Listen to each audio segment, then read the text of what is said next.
The 2024 NHL Entry draft was a huge success, with every team other than a few that I'll get into shortly addressing team needs without reaching too hard. Anyways, I don't want to bore you with too long of an intro, so let's get into some draft grades.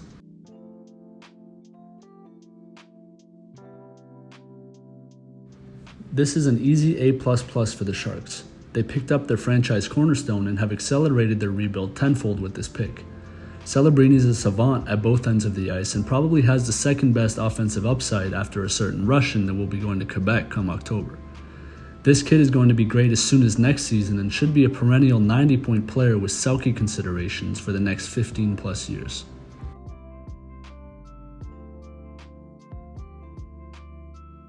The Blackhawks earned themselves an A for this selection.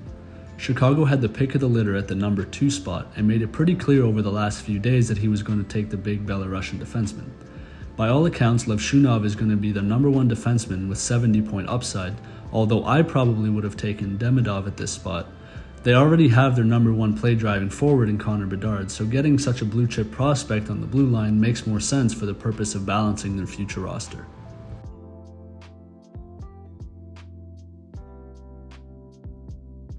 Anaheim, what the hell were we thinking? Don't get me wrong, I really like the player. Beckett-Seneke's legit and probably projects to be a fringe first liner in the NHL. My issue with the pick comes with Verbeek's tendency to always want a big brain high picks and poor asset management.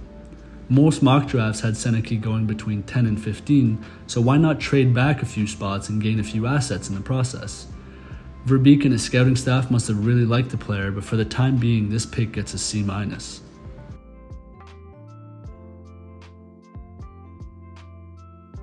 After the Ducks' questionable pick at 3, Columbus really couldn't go wrong here. They had the option of 2 first-line projectable offensive prospects and decided to go for the big power forward out of Medicine Hat, Caden Lindstrom. Now I'm not going to lie, this is somewhat of a boom or bust prospect though. We could look back in 10 years and Lindstrom could legitimately be the best of the bunch, but if his injury proneness continues, especially concerning his rumored herniated disc, he could be one of the bigger what-ifs in recent memory.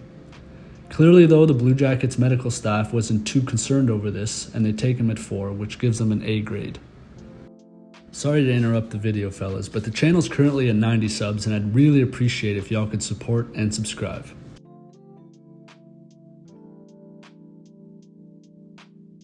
Kent Hughes, you magnificent bastard. With the 5th pick, the Montreal Canadiens take Ivan Demidov, who could very well be the best offensive player in the draft.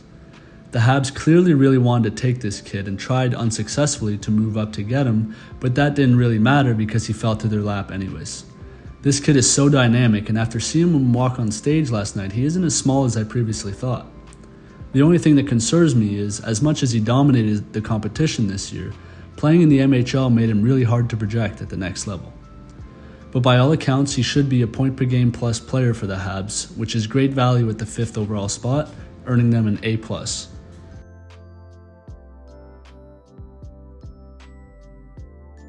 Taking Iginla with this pick was a great move for Utah's inaugural draft selection. He's a hugely talented forward, especially when it comes to putting pucks in the back of the net, which is something the franchise has struggled with for the past decade or so. Obviously, he has great pedigree, and from the business side of things, this is a great pick because having Jerome Iginla's son will bring a ton of media attention to the new franchise. Overall, a great pick, and you really couldn't go wrong here. Tej was probably the best remaining forward on the board, save for maybe Berkeley Catton. So I'll give them a B+ for this pick just because there were so many available defensemen that in my opinion could have been slightly more valuable to the Utah Hockey Club. And of course they snubbed the hockey world from having Tej Iginla go to Calgary.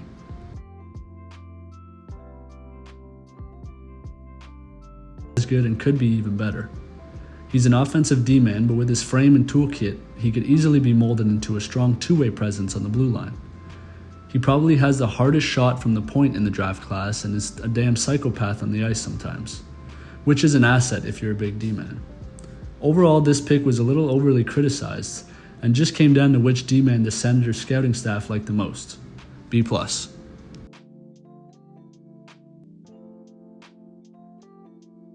What? You're telling me the undersized skill forward that led the draft in scoring didn't drop because of his size? The NHL must really be starting to learn from their past mistakes.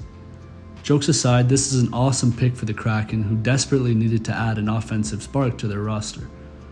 I'm sure they got to see him play a ton this year in Spokane and like what they saw.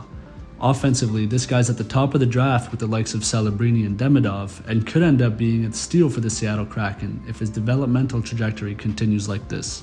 Great pick, A+.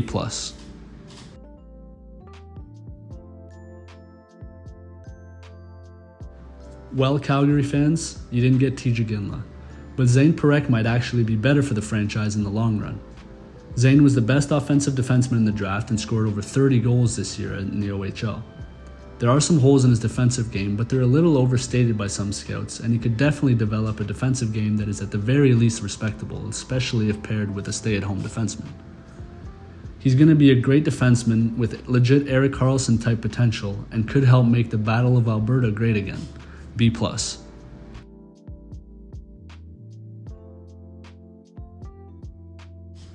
This one was tough to grade, but we settled on an A-. On one hand, Salayev is a great prospect that has a unique combination of size, standing at 6'7", and mobility, which is super rare. But on the other hand, he's still relatively raw as a prospect and will need at least 2 or 3 more years of seasoning in the KHL before he's ready to make a significant impact at the NHL level. Regardless, he's a great pick who could end up being the steal of the draft if he can polish his offensive game a bit. Adding Salayev to the prospect pool alongside Luke Hughes and Simon Nemec should be scary for the rest of the teams in the league. I'm just not sure that not trading this pick for a roster player like Martin Necas was the right call, and could end up looking pretty bad if the Russian giant doesn't pan out. That's it for part 1 of the draft grade series. Part 2 will be coming out in the next couple of days, where we'll go over picks 11 through 30 and eventually overall draft grades for each team. So subscribe so you don't miss out on that, and I'll catch you in the next one. Thanks for watching.